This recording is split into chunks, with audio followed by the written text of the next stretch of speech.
saya Ardiana, NIM 19100061641, kelas B10, Prodi Pendidikan Guru Sekolah Dasar atau PGSD.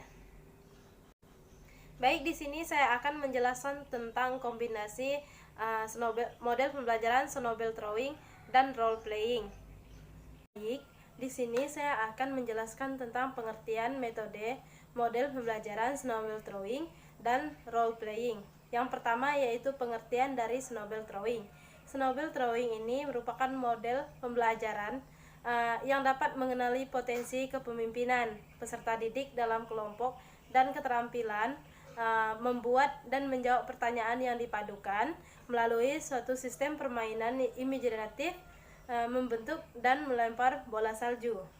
Jadi tujuan dari model pembelajaran snowball throwing yaitu merupakan salah satu untuk memancing kreativitas dalam membuat soal sekaligus menguji daya serap materi yang disampaikan oleh guru kepada siswanya.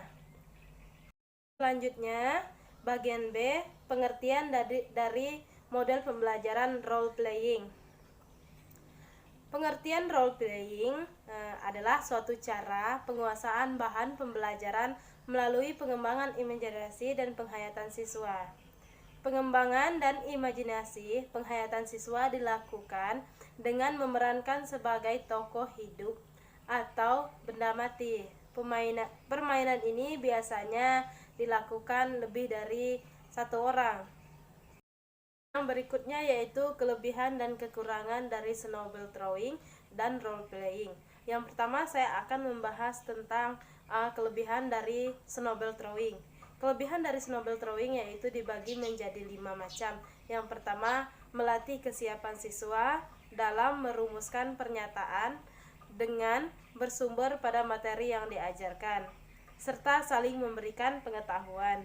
Yang kedua yaitu siswa lebih memahami dan mengerti secara mendalam tentang materi pembelajaran yang dipelajari. Yang ketiga yaitu dapat membangkitkan keberanian siswa dalam mengemukakan pendapat kepada teman yang lain. Yang keempat yaitu melatih siswa menjawab pertanyaan yang diajukan oleh temannya dengan baik.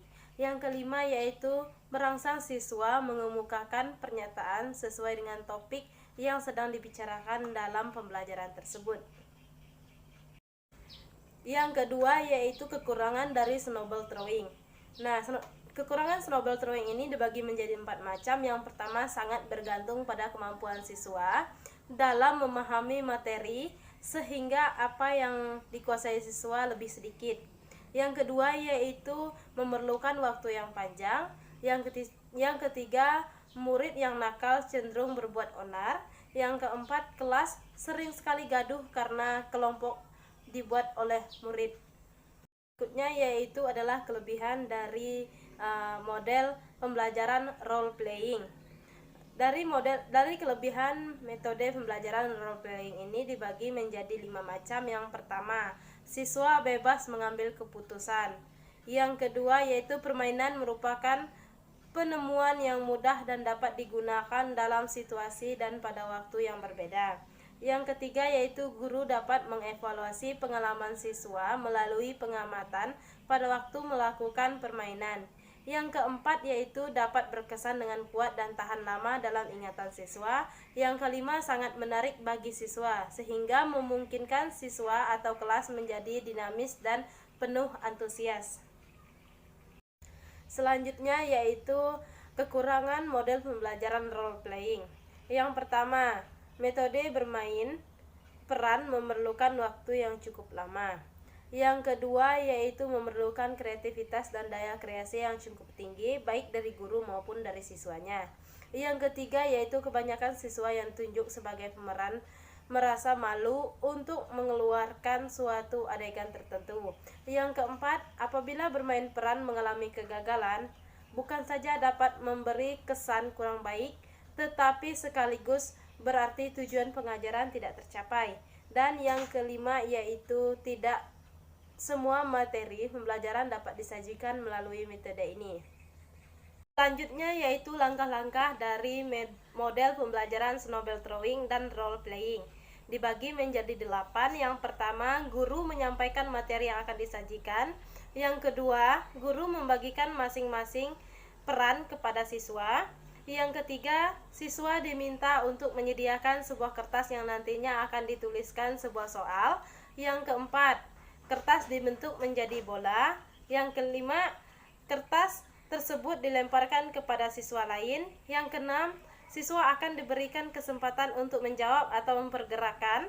Yang ketujuh, guru menyampaikan kesimpulan. Yang kedelapan, penutup. Nah, sekian penjelasan-penjelasan dari pengertian model pembelajaran role playing dan snowball throwing, kekurangan dan kelemahannya, serta langkah-langkahnya.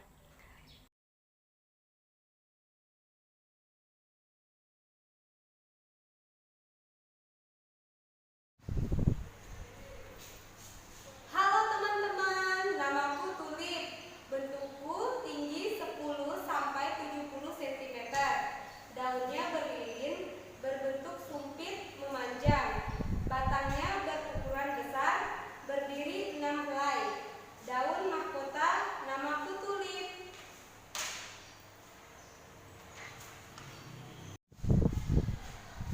Halo teman-teman, aku mempunyai bunga terdiri dari 5 helai. Daun mahkota terdiri dari 4 helai, memiliki duri berbentuk seperti pengait, tumbuh dengan subur pada daerah yang beriklim. Sedang namaku adalah bunga mawar.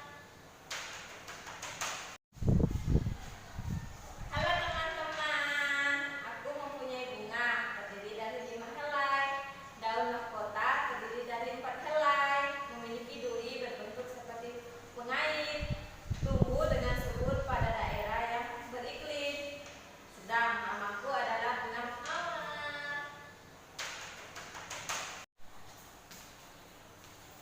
Hai teman-teman, bentukku bulat telur sungsang. Aku mekarnya hanya beberapa jam saja, mulai dari sekitar jam 8 pagi sampai jam 12 siang. Namaku bunga pukul 8.